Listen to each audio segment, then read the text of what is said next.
બ્રહ્મ સંબંધ કરનાર સર્વેશાન દેહ જીવયો સર્વદોષ નિવૃત્તિ.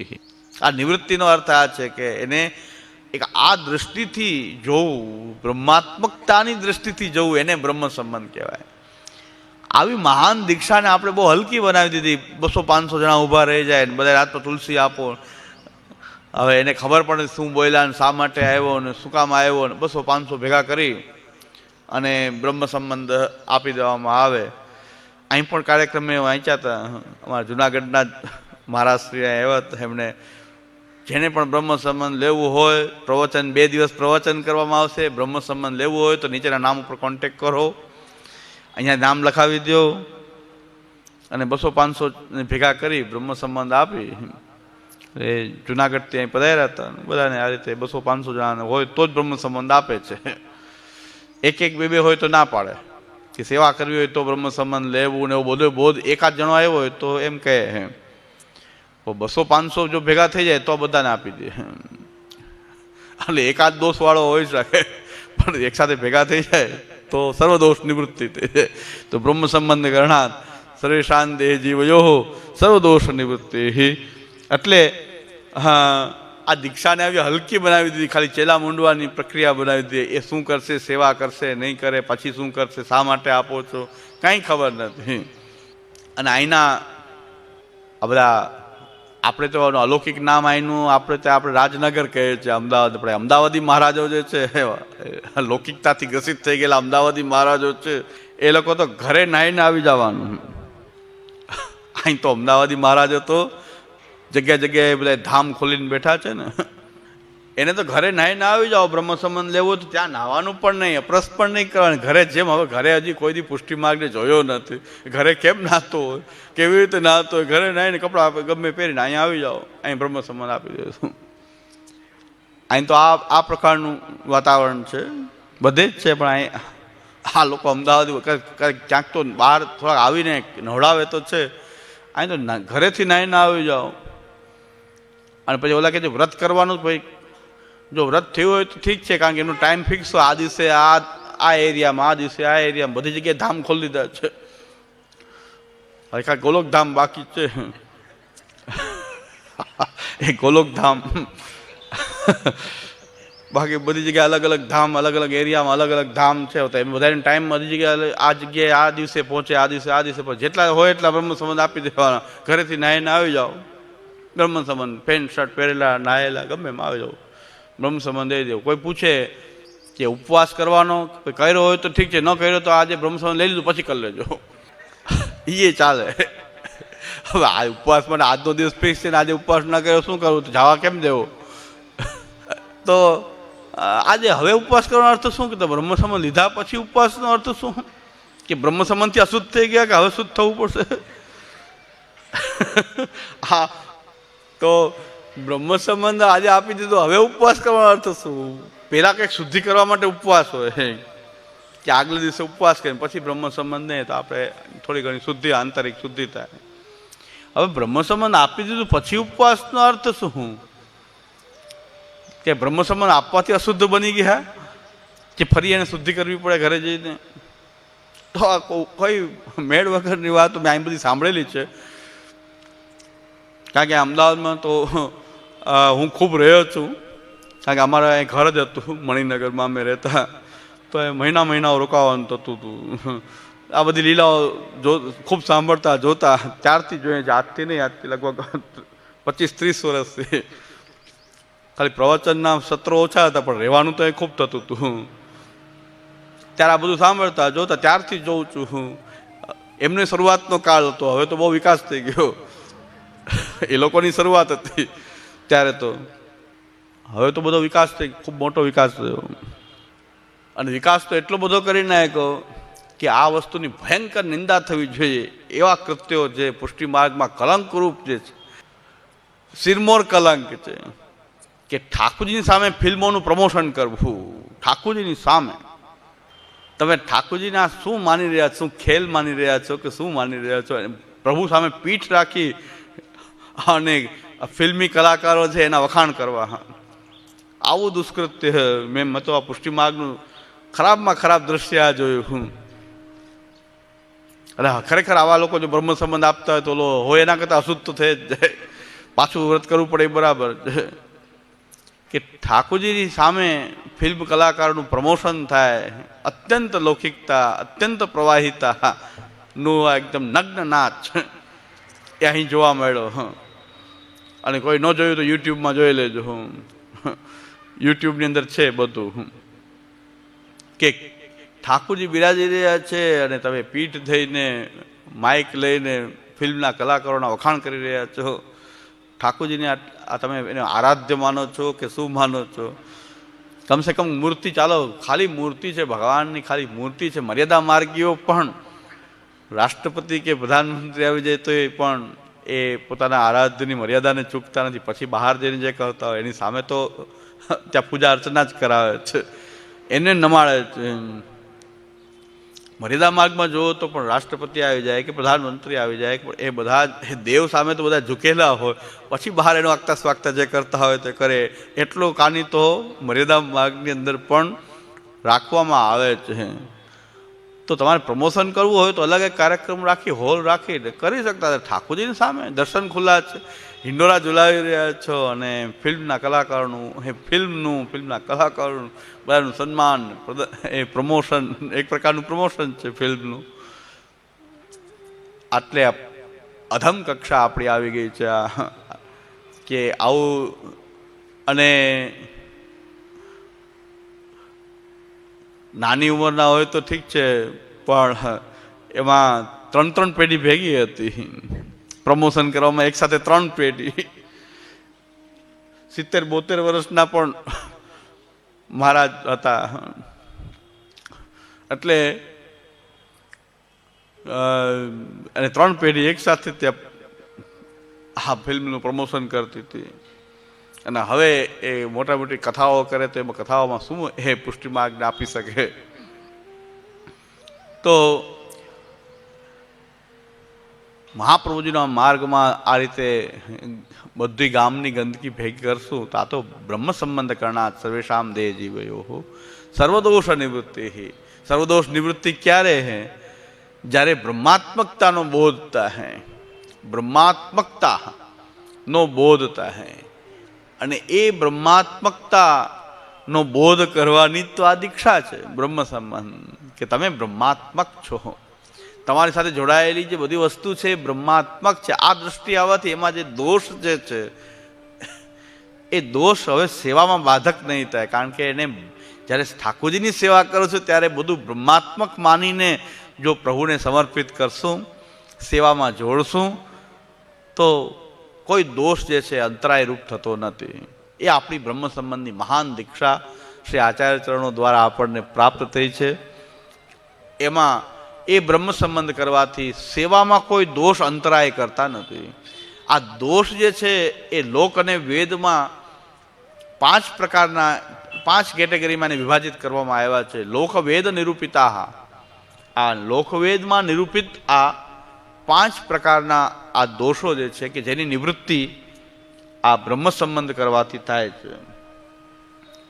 સહજાદેશ કાલોત્થા લોકવેદ નિરૂપિતા સંયોગજા સ્પર્શજાશ્ચ ન મંતવ્યા કથંચન. તો સહજ આપણે જન્મતાની સાથે જ જે દોષ ઉત્પન્ન થઈ જાય, ભૂખ, તરસ આદિ, તો એ સહજ છે. કોઈ રોગ, કોઈ આનુવંશિકતા, કોઈ રોગ, એ સહજ છે. સહજાદેશ કાલોત્થા, દેશોત્થ અને કાલોત્થ, સંયોગજન, સ્પર્શજ, આ બધા દોષ લોકવેદમાં નિરૂપિત છે. લોક એટલે સ્મૃતિશાસ્ત્રો અને વેદ એટલે વેદ. વેદ અને સ્મૃતિશાસ્ત્રોમાં આ 5 પ્રકારના દોષવાળો થઈ જાય છે. જીવાત્મા શુદ્ધ ભગવાનનો ચૈતન્ય અંશ, એની અંદર આ ભૂખ, તરસ વગેરે ઉત્પન્ન થવું એ આત્માના સ્વરૂપથી જોઈએ તો દોષ છે. બાકી ભૂખ કઈ દોષ છે? પણ દોષ એટલા માટે કે આત્માની જે શુદ્ધ ચેતના જે છે, ભગવાનનો અંશ, એ જ્યારે ભૂખ, તરસ વગેરેમાં ગ્રસિત થતો હોય, દેહના ઉત્પન્ન સાથે જ, દેહની સાથે જ કેટલાક દોષો, રોગાદિ પણ આવતા જ હોય છે. એ સહજ છે. દેશ કોઈ ખરાબ દેશમાં જન્મવાને કારણે થતો જે દોષ જે છે, કોઈ દેશમાં રહેવાને કારણે થતો દોષ છે, દેશોત્ત દોષ છે. કેટલાક દેશોને મ્લેચ્છ અને અપવિત્ર ગણાના છે, તામસ કહેવાય છે. ત્યાં પણ કોઈનો જન્મ થાય, ત્યાં સ્થિતિ કરવી પડે, ત્યાં રહેવું પડે, એ દોષરૂપ છે. તો એ કોઈ જે જગ્યાએ આવે છે એના કારણે કોઈ દેશોત્ત દોષ લાગે છે. ખરાબ કાળ એટલે કલિકાલ જ દોષવાળો છે, એમાં કોણ બહાર નીકળી શકે? કાલોત્થ દોષ છે. સંયોગ જ અને સ્પર્શ જ. મનથી પણ કોઈની સાથે આપણે જોડાણ કરીએ તો એના કારણે, કોઈ મનથી પણ કોઈની સાથે જોડાઈએ તો સંયોગ તો થાય છે. સંયોગ જ દોષ છે. ઇન્દ્રિયો દ્વારા સ્પર્શ વગેરે કરવામાં આવે તો એનાથી થતો દોષ એ સ્પર્શ જ દોષ છે. આ બધા દોષોથી આપણે ગ્રસિત રહીએ જ છીએ. આ 5 પ્રકારના દોષોમાં આપણે વીંટળાયેલા રહીએ છીએ. છતાં બ્રહ્મ સંબંધ કરવાથી એને બ્રહ્માત્મકતાની દ્રષ્ટિ જીવાત્માની અંદર અને બધા પદાર્થોમાં બ્રહ્માત્મક દ્રષ્ટિનો બોધ જે થાય છે બ્રહ્મ સંબંધથી, એના કારણે આ દોષ હવે ભગવત સેવામાં અંતરાય રૂપ નહીં થાય. આપણે શું બ્રહ્મ સંબંધ લેવાથી શું દોષનો નાશ થાય છે? શું ભૂખ તરસ ચાલી જાય, રોગ ચાલી જાય, કે આપણા દેશમાં જે રહેતા હોય તેમાંથી નીકળી જઈએ આપણે? કોઈ દોષ નિવૃત્ત, એ નાશ નથી થતા પણ નિવૃત્ત થાય છે. નિવૃત્ત એટલે એક્ટિવ નથી સેવામાં. ભગવત સેવા એના કારણે અંતરાયવાળી થતી નથી, એમાં કોઈ વ્યવધાન થતું નથી. અને આપણે દોષવાળા હોવા છતાં પણ સેવા કરી શકીએ છીએ, એને કહેવાય છે દોષ નિવૃત્તિ. એ દોષ નાશ શબ્દ નથી, દોષની નિવૃત્તિ છે. એટલે એ પ્રવૃત્ત નથી, એટલે નિવૃત્તિ. એ દોષોની એ નિવૃત્તિ છે. સહજાદેશ કાલોત્તા લોકવેદ નિરૂપિતા સંયોગજા સ્પર્શજાશ્ચ ન મંતવ્યા કથંચન. અન્યથા સર્વદોષાણામ ન નિવૃત્તિ કથંચન અસમર્પિત વસ્તુનામ તસ્માદ વર્જનમ આચરે. હવે આપણું જીવન કેવું હોવું જોઈએ? જેણે ભગવાનને આત્મનિવેદન કર્યું, આત્મા સહિત બધા આત્માના આત્મીય પદાર્થોનું ભગવાનને નિવેદન કર્યું, તો એ નિવેદન જે ભગવાનને કર્યું જે છે, ત્યાર પછીનું શું કર્તવ્ય છે? તો 3 કર્તવ્ય પ્રાપ્ત થાય છે. અને એ કર્તવ્ય શું છે? જેણે ભગવાનને નિવેદન કર્યું છે, આત્મનિવેદન કર્યું છે, બ્રહ્મ સંબંધ દીક્ષા લીધી છે, એમણે એક તો ભગવત સેવાર્થ આ નિવેદન કર્યું છે. ઠાકોરજીની હું સેવા કરીશ એટલા માટે આ બ્રહ્મ સંબંધ લેવામાં કે દેવામાં આવ્યું છે. સેવા નથી કરવી અને બ્રહ્મ સંબંધ દીક્ષા લેવી એ પુષ્ટિમાર્ગી અપસિદ્ધાંત છે. આપવી કે લેવી બે અપસિદ્ધાંત છે. બ્રહ્મ સંબંધ સેવા માટેની દીક્ષા છે અને ભગવત સેવામાં જોડાવા માટેની દીક્ષા છે. અને ભગવત સેવામાં જોડાઈએ એટલા માટે પહેલા આ બ્રહ્મ સંબંધ દીક્ષા આપવામાં આવે છે. જેમને બ્રહ્મ સંબંધ લીધું હોય અને સેવા નથી કરવી તો એ દોષરૂપ છે. એ તો મહાન દોષ ઉત્પન્ન થઈ ગયો હવે. કારણ કે બ્રહ્મ સંબંધ દીક્ષા લઈને સેવા ન કરીએ તો એ મોટો અપરાધ થાય, પાપ થાય. ભગવત સેવામાં જોડાવા માટે જ આપણે બ્રહ્મ સંબંધ દીક્ષા છે અને ત્યારે જ સમર્પણનો સિદ્ધાંત લાગુ પડે છે. બ્રહ્મ સંબંધ લીધા પછી આપણું જીવન ભગવાનને સમર્પિત હોવું જોઈએ. કેવી રીતે સમર્પિત હોવું જોઈએ? એક સેવક તરીકે આપણે પ્રભુના સેવક છીએ, ભગવાનના સેવક છીએ, એ પ્રકારનું જીવન જીવવા માટે દીક્ષા આપવામાં આવે એને બ્રહ્મ સંબંધ કે આત્મનિવેદન દીક્ષા કહેવાય. આત્મા સહિત બધા જ પદાર્થો ભગવાનને નિવેદિત કરવા. શું કામ? ભગવત સેવા માટે. ઠાકોરજીની સેવાનો નિર્વાહ કરીએ એટલા માટે, સેવા થાય એટલા માટે નિવેદન. અને એ જેને આત્મનિવેદન પ્રભુને કર્યું છે, બ્રહ્મ સંબંધ લીધું છે, એમને ભગવાનની સેવા એ કર્તવ્ય છે. અને સેવા પણ એને સર્વ સમર્પણના ભાવથી કરવી જોઈએ. એમનું જીવન જે છે એ સમર્પિત હોવું જોઈએ.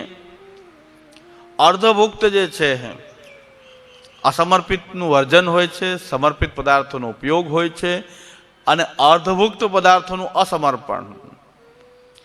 ભોગવેલી વસ્તુ પ્રભુને સમર્પિત કરાતી નથી.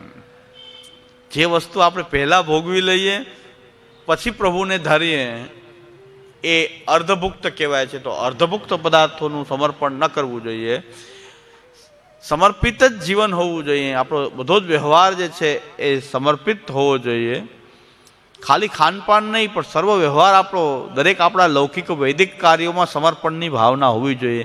સમર્પણની ભાવના એટલે ભગવાનના સેવક હોવાની ભાવના. સમર્પણનો અર્થ સીધો સેવાથી છે. હું પ્રભુનો સેવક છું એ ભાવથી તમે લૌકિક વૈદિક કાર્ય કરો, એને સમર્પિત કહેવાશે. એ જીવન એ સમર્પિત જીવન છે. આપણું જીવન જો આપણે ભગવાનને સમર્પિત કરી દીધું તો પછી અહંતા મમતાની પણ આપણે કોઈ ચિંતા કરવાની આવશ્યકતા નથી. આપણું જીવન જો ભગવાનને સમર્પિત છે, અસમર્પિત વસ્તુનામ તસ્માદ વર્જનમ આચરેત નિવેદિભિ સમર્પ્યેવ સર્વમ કુર્યાદિતિ સ્થિતિ નમતમ દેવ દેવસ્ય સામે ભોક્ત સમર્પણમ. અસમર્પિત વસ્તુનો ત્યાગ, સમર્પિતનો ઉપભોગ અને સામી ભુક્તનું અસમર્પણ, આ ત્રણ સિદ્ધાંત જે છે એ આપણા સમર્પણનો પ્રારંભિક, આપણું જે સમર્પણનું જે બાહ્ય સ્વરૂપ જે છે એમાં આ ત્રણ સિદ્ધાંતો આપણે જીવનમાં આચરણ કરવાના છે. અને એ ભગવત સેવા સિવાય તો અસમર્પિત ત્યાગ શક્ય નથી. ભગવત સેવા જો ઘરમાં નહીં પધરાવીએ તો અસમર્પિતથી તમે બચી શકો નહીં. કાલનો જ વિષય, કાલે મેં એમ કહ્યું હતું કે આપણે બીજા હવેલીના ઠાકોરજીને કે કોઈ નિધિ સ્વરૂપોને કે શ્રીનાથજીને આપણી આસક્તિ એમાં કરી રહ્યા છીએ, તો ત્યાં આપણે સમર્પિત થઈ શકશું? એ સમર્પિત જીવન એમની સાથે આપણે જીવી શકશું?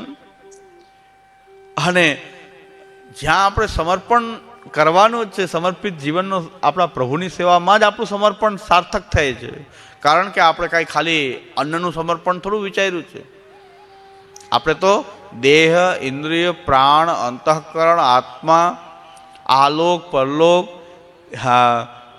ઘર, સ્ત્રી, પુત્ર, આપ્ત, ધન, આપ્તજન, આ બધાનું આપણે સમર્પણ પ્રભુને કરેલું છે. કે મારી સાથે જોડાયેલું આ જે કાંઈ પણ છે, જેને હું મારું માની રહ્યો છું, એ બધું જ હું આપને, આપની સેવા માટે હું એને સમર્પિત કરું છું. હવે હું આપના સેવક તરીકે જીવન જીવીશ. અને ભગવાનનો જો સેવક કોઈ હોય તો પછી એને કાલ પણ બાધક ન થઈ શકે. એ બધા દોષોથી હંમેશા બચેલો રહે અને જલ કમલવત, આ બધા કીચડમાં એ જલ કમલવત રહે. આવો દિવ્ય સિદ્ધાંત જે છે એ સમર્પણનો સિદ્ધાંત કહેવાય છે. આ સમર્પિત જીવન શૈલી આપણે અપનાવી છે. આપણે જીવન જ જીવવાનું છે. આપણે કંઈ ત્યાગ નથી કરવાનું. કોઈ વસ્તુનો ત્યાગ નથી. અહીં દરેકનો ભગવાનની સેવામાં વિનિયોગ છે. એટલે આપણો સમર્પણનો જે સિદ્ધાંત જે છે કે આપણે પહેલાં પણ જીવીએ છીએ અને કોઈ પણ રીતે આપણે પોતાનું જીવન તો જીવવાનું જ છે. અને આપણું જીવન એમને એમ ચાલતું રહે છે. ધંધો, રોજગાર, ગૃહસ્થાશ્રમ, ઘર વગેરે કોઈ વસ્તુ છોડવાની નથી. પણ એની અંદર એક સમર્પણની ભાવના ભરાયેલી હોય તો કોઈ વસ્તુ જે છે બાધક નથી. અને આપણે નિર્બાધ આપણે આપણું ભક્તિમય જીવન જીવી શકીએ. ભક્તિ માટે ખાલી માલા લઈને બેસવાની પણ આપણે ત્યાં એવી જરૂરિયાત માનેલી નથી. આપણે ધંધો રોજગાર કરીએ છીએ, એમાં જો સમર્પણની ભાવના ભરેલી છે, પ્રભુના પોતાના ઠાકોરજીના સેવાની ભાવના એમાં ભરેલી છે, એ ધંધો રોજગાર પણ એમનું એક ભજન છે. આ સમર્પણની ભાવના આપણા દરેક લૌકિક અને વૈદિક કાર્યો જે આપણે કરી રહ્યા છીએ એમાં આ ભાવના જો ભરાઈ જાય, બ્રહ્મ સંબંધથી આપણે પ્રતિજ્ઞા કરીએ છીએ અને એ પ્રકારનું આપણે જીવનમાં જો આપણે ઠાકોરજીને સમર્પિત જીવન જીવીએ તો આપણા દરેક લૌકિક વૈદિક કાર્યોમાં આ ભગવત સમર્પણનો ભાવ ભરાઈ જાય છે. પરિણામે આ કોઈ કાર્ય આપણને ભક્તિથી અલગ લાગતા નથી. દરેક વસ્તુ ભક્તિ જ લાગી રહી છે. એ ભક્તિનું અંગ જ છે. તો આપણે કદાચ સૂઈએ છીએ ને તો પણ એ આપણી ભક્તિ છે. એટલે સૂતા રહેવું એ ભક્તિ નથી, પણ આપણે ભક્તિ કરી રહ્યા છીએ, સમર્પિત છીએ તો સૂઈએ છીએ એ પણ ભક્તિ. ત્યાર તો કમસે કમ કોઈ આખો દિવસ ભગવાનનું નામનો જપ કરતો હોય એ પણ સૂએ ત્યારે તો એનું નામ જપ બંધ થાય જ છે. આપણી ભક્તિ એવી છે કે બંધ થતી જ નથી. શું કામ નથી થતી? કે આપણે દરેક કાર્ય ભગવાનના સમર્પણના ભાવથી કરી રહ્યા છીએ. જો આપણે સારી ઊંઘ લેશું તો સારી રીતે સવારે ઠાકોરજીની સેવા કરી શકશું. જો ઊંઘ બરાબર નહીં લઈએ તો આપણે ઠાકોરજીની સેવામાં ઝોકા આવશે. આપણે શિંગાર કરતા હશું તો ઠાકોરજીને કોઈ વસ્તુ જ્યાં ધરવાની હોય એની બદલે કે ઊંચી નીચી ધરાઈ જશે. હાથમાં ઠાકોરજી બિરાજતા હોય તો ઝોકું આવી જાય તો ઠાકોરજી પણ ખેલી છે. તો આ ભક્તિ નથી તો શું છે? સૂઈ ગયા તો એનું પરિણામ કેવું આવ્યું કે સારી રીતે સેવા થઈ છે સવારે, આટલે ભક્તિથી જોડાયેલું કાર્ય થઈ ગયું, પરિણામે સમર્પિત થઈ ગયું. એ સમર્પિત છે, શું પણ સમર્પણ છે. પણ સૂતા રહેવું જ પછી ઘણા એમ કે છે ના હવે શું એ ભક્તિ હોય ને તો આપણે સૂતા રહે, તો દુરુપયોગ થઈ ગયો, પાછી ખોટી વાત થઈ ગઈ. પણ આપણામાં બધા જ કાર્યોમાં જો સમર્પણની ભાવના ભરાયેલી છે તો આપણી સાથે જોડાયેલી દરેક વસ્તુ જે છે એ ભગવાનની સેવાનું કોઈ યા અંતરંગ અંગ છે યા બાહ્ય અંગ છે, કંઈક બહિરંગ કોઈ પાર્ટ છે ભગવત સેવાનો. તો આપણે બધા આખો દિવસ સેવામાં ન રહી શકીએ. કોઈ ઠાકોરજીની અતિ અંતરંગ સેવામાં હોય તો કોઈ બહારના કાર્ય કરતું હોય છે, પણ દરેક જે છે એનું જો ધ્યેય ભગવાનની સેવા છે, પ્રભુની સેવા છે, કોઈ પણ કાર્ય છે એમાં પહેલાં ભગવાનની સેવાનો ભાવ જો મનમાં રહેલો હોય તો ભાવની બહુ મહત્તા છે. ધંધો કરી રહ્યો છું એમાં એવો ભાવ બનેલો રહે કે આનાથી મારા ઠાકોરજી ઘરમાં બિરાજે છે, એ મારા સ્વામી છે અને હું એનો સેવક છું અને આ દ્રવ્યથી એમની સેવા થાય છે. તો એ સેવાનું કાર્ય એટલું બધું આગળ આવી ગયું કે આ સેવા ખાલી અંદર ઠાકોરજીની આસપાસ પૂરતી સીમિત નથી, પણ આપણા ધંધા સુધી પણ એ સેવાનો વિસ્તાર થાય છે. પણ આપણી અંદર એ ભાવના ભરેલી હોવી જોઈએ સમર્પણની કે આ હું પ્રભુની સેવાર્થ મારું આ જીવન છે, એ પ્રભુની સેવાર્થ હું જીવું. અને જીવનની પણ એવી પવિત્રતા અને ગરિમા હોવી જોઈએ કે ભગવાનનો સેવક જે રીતે જીવે એ રીતે એમને જીવવું જોઈએ. એટલે શ્રી મહાપ્રભુજી આજ્ઞા કરે છે કે સેવકા નામ યથા લોકે વ્યવહાર પ્રસિદ્ધતિ તથા કાર્યમ સમર્પેવ સર્વેશામ બ્રહ્મતા તથા. અને અંતમાં ગંગાત્વમ સર્વદોષાણામ ગુણદોષાદિ વર્ણના ગંગાત્વે ન નિરૂપ્યા તદ્વત અત્રાપી ચૈવહિ. તો આખો આ સિદ્ધાંત આપણને સિદ્ધાંત રહસ્યમાં આ સિદ્ધાંત કેટલો સુંદર રીતે શ્રી મહાપ્રભુજીએ આપ્યો કે 3 કર્તવ્ય આપણને જે પ્રાપ્ત થાય છે એનો નિર્વાહ આપણે ભગવત સેવા અને એક ભગવત સેવક તરીકે આપણા આ 3 કર્તવ્ય આપણને પ્રાપ્ત થાય છે કે અસમર્પિતથી બચવું, જીવન સમર્પિત હોવું જોઈએ, આપણા બધા જ કાર્યો ભગવાનને સમર્પિત હોવા જોઈએ, સમર્પિતનો જ ઉપભોગ કરવો, ઠાકોરજીની સેવામાં પ્રત્યક્ષ કે પરોક્ષ રૂપમાં જે પ્રભુને સમર્પિત છે એ સમર્પિત પદાર્થોથી જ પોતાનો કંઈક ઉપભોગ કરવો. અને સામી ભોગ તો ક્યારેય પ્રભુને સમર્પિત ન કરવું. અર્ધો ભોગવેલી પદાર્થો જે છે એ પ્રભુની સેવામાં પુનઃ ઠાકોરજીને સમર્પિત ન કરવા. આ 3 કર્તવ્ય સમર્પિત સેવકના આ 3 કર્તવ્યનો બોધ પણ આ સિદ્ધાંત રહસ્ય ગ્રંથમાં શ્રી આચાર્ય ચરણે કહ્યો છે.